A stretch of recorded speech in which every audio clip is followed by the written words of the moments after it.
Mr. Woods, what's that thing pressing against me? I was teaching a freshman girl how to drive at a driving school. I never expected that this innocent-looking but boldly dressed underclassman would actually ask to sit on my lap and have me teach her hands-on. On the way, I held back my urge and forced myself to focus on teaching as I deliberately ignored her brushing against me. But then she released the clutch too quickly, and the car suddenly stalled and shook violently. She fell heavily between my legs, and I could feel myself pressing against her core. She was only wearing a short skirt with thin underwear underneath. My name's Ryan Woods. Last year, I offended the director of my old driving school and got kicked out. This year, I came to work as a driving instructor at a school near a community college, and it was full of young female students. The students' thinking was simple and sheltered. They partially understood desire and had no real sense of boundaries, acting purely on instinct. They would dress provocatively and flaunt their bodies. Because of that, I ended up seeing plenty I probably shouldn't have. But remembering how I was fired for offending my boss before, I treasured this job and forced myself to stay professional when teaching my students, even when I felt tempted to do otherwise. Still, physical contact was sometimes unavoidable. Most of them were around 20, right in the age when emotions ran high. Some of them had never dated in high school and had never been close with a man before, so they were especially sensitive. Especially that girl from the dance department, who had just started her first year of college. Her figure had developed perfectly, with curves all in the right places, and even the way she walked drew attention. She seemed to particularly enjoy being close to me, always requesting that I tutor her one-on-one. Sometimes she would press her chest against my arm, and sometimes she would brush her fair, perfect legs against my pants. After giving her lessons, I would have to spend half a day relieving myself after I got back home. These incidents happened more and more often, and the way she looked at me grew bolder by the day. That afternoon, Alice Brown hurried over in small, quick steps to practice driving. She was wearing her dance outfit, a white practice suit with a short skirt that hugged her figure closely, showing all her curves. She bent over and knocked on the car window. "Hey, Mr. Woods.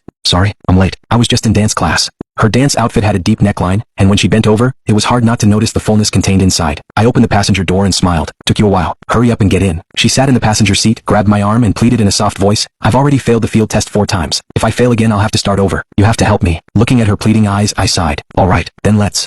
She suddenly leaned closer and whispered softly near my ear, "No, I can't learn like this." Her fingers slid down my arm and rested on my thigh. "How about I sit on top of you and you teach me hands-on?" I froze, filled with the scent of her perfume. Without knowing why, I nodded. "Thanks. I hope you don't mind me sitting on your lap."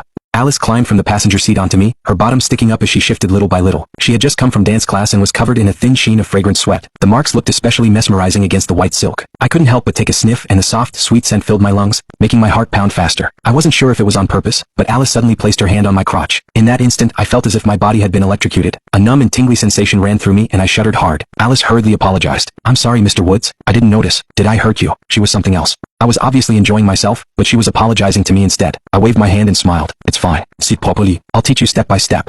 Alice adjusted her position and sat on my lap again. She had great aim. She landed right on my manhood. She was only wearing a short skirt with thin white stockings underneath. When she sat down, I could feel my crotch rubbing against her core, and it seemed to suck me in. To make it worse, Alice shifted slightly to get comfortable. The pleasure from the friction immediately gave me a reaction, and my hardness pressed against her. She felt something unusual and moved slightly, asking, "Mr. Woods, what's that hard thing pressing against me?"